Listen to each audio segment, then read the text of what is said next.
Hello all. നമുക്കറിയാം, കഴിഞ്ഞ രണ്ടാഴ്ച മുമ്പ് പത്രങ്ങളിലൊക്കെ വന്നിരുന്ന ഒരു വലിയ വാർത്ത ഉണ്ടായിരുന്നു. ചൈന 6 വയസ്സ് മുതൽ അവരുടെ സ്കൂളുകളിൽ ആർട്ടിഫിഷ്യൽ ലെൻസ് പഠിപ്പിക്കുന്നു എന്നൊരു വാർത്ത.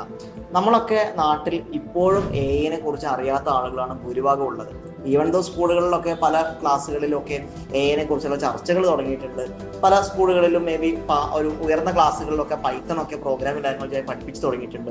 എന്നാൽ പോലും വിദ്യാഭ്യാസ മേഖലയിൽ പ്രവർത്തിക്കുന്ന നല്ലൊരു വിഭാഗം ആളുകൾക്കും ഇപ്പോഴും ആർട്ടിഫിഷ്യൽ ലെൻസ് എന്താണ്, മെഷീൻ ലേണിംഗ് എന്താണ്, ഡീപ് ലേണിംഗ് എന്താണ്, ഡാറ്റാ സയൻസും ഡാറ്റ അനാലിസിസും തമ്മിലുള്ള വ്യത്യാസം എന്താണ് എന്നുള്ളത് പോലും അറിയാത്ത ആളുകളാണ്.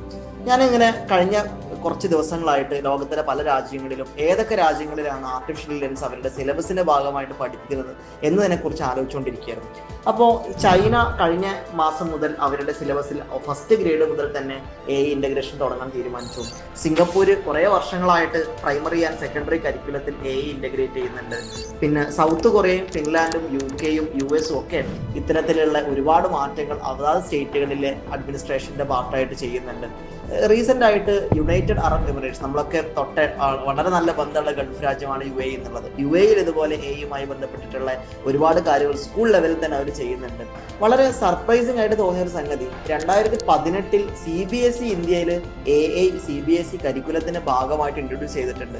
പക്ഷെ നമ്മുടെ നാട്ടിൽ എത്ര CBSE സ്കൂളുകളിൽ വളരെ പ്രോപ്പറായിട്ട് സിസ്റ്റമാറ്റിക് ആയിട്ട് ആർട്ടിഫിഷ്യൽ ലെൻസ് പഠിപ്പിക്കുന്നുണ്ട് എന്നുള്ളത് വലിയൊരു ചോദ്യമാണ്.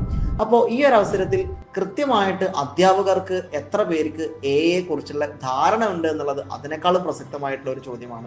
ഞാൻ ഈ ഒരു വീഡിയോക്ക് താഴെ എല്ലാ വിദ്യാർത്ഥികളെയും അധ്യാപകരെയും ഇൻവൈറ്റ് ചെയ്യാണ്. നിങ്ങളിൽ എത്ര പേർക്ക് artificial lens, machine learning, data science, data analytics, deep learning തുടങ്ങിയ ഈ 5 ടേമുകളെ കൃത്യമായിട്ട് ഡിഫറൻഷിയേറ്റ് ചെയ്ത് കൃത്യമായിട്ട് അത് എന്താണ് എന്ന് പറയാൻ കഴിയുന്ന ആളുകൾ ജസ്റ്റ് ഒന്ന് യെസ് എന്ന് താഴെ കമന്റ് ചെയ്യും. അല്ലാത്ത ആളുകൾ നോ എന്ന് കമന്റ് ചെയ്യും. നമുക്ക് നോക്കാം എന്താണ് നമ്മുടെ നാട്ടിലെ ആളുകളുടെ എഐയെ കുറിച്ചുള്ള, പ്രത്യേകിച്ച് വിദ്യാഭ്യാസ മേഖലയിലെ ആളുകൾക്ക് എഐയെ കുറിച്ചുള്ള അവഗാഹം എന്നുള്ളത്.